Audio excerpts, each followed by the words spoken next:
why, James, are the American taxpayers sending money to Australian universities? So one of the things that Doge has come out, they did this brilliant thing. They sent a letter to all these. Tell us about it. They sent a letter to all these universities. So basically, and suddenly it's all become like, oh my God, the United States is interfering with our research here, and they've said, well, apparently America is giving research grants to Australian universities. Okay, fine, maybe it's for some important work, maybe it's for who knows what. But they sent these questionnaires and they said, well, what are your university's policies on two genders, on DEI, and all of these sorts of things?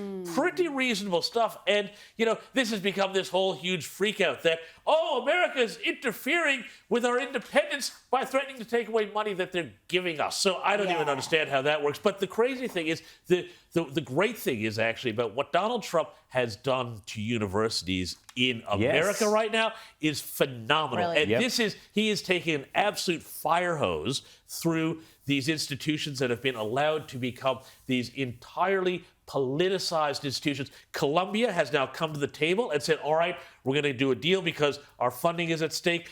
I think his next move is going to be starting to move against the accreditation of a lot of universities that aren't going along with things like, not using racial discrimination in their hiring and in their admissions policies, which is a huge issue in America. So this is the sort of thing that we need to be doing, because we'll talk about it later in the show. But, we see at Macquarie University, what's been going on there with all the welcome to country nonsense. So, we need to do this to the universities here in Australia. We need it, and we know the left's march through the institutions started in academia. It has now spread like a cancer throughout all of society. It's in private institutions and in every facet of life.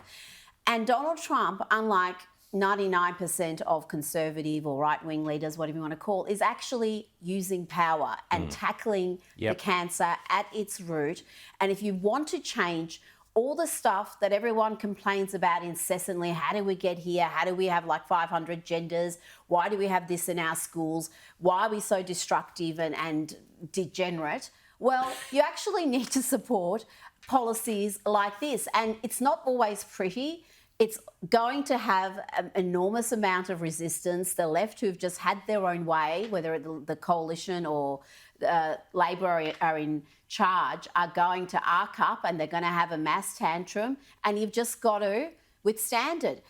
US is doing that. They all withstand the tantrum, but I don't think our politicians have the guts or the backbone. Well, the trouble is we are at a fork in the road, James, and over the next 18 months to 2 years, America's going to surge ahead. There's no question of that. It's going to surge ahead, and Australia's going to be left behind. Certainly left way, way behind if Albanese and co stay in power. But even if the coalition get into power, and which I hope they will, but carry on with this kind of, we're not quite sure, we're going to be a bit Labourish. No. The coalition have to get in. They have to cut hard. They have to cut the bureaucracy hard. There's so many things they need to do, particularly getting rid of red and green and black tape. This country's worried about welcome to country ceremonies when we're not focusing on the real issues, which is how to get this economy thriving, which we can do. But the key thing here then is for Peter Dutton and the entire coalition team to go out with a united message about cost of living and everything that goes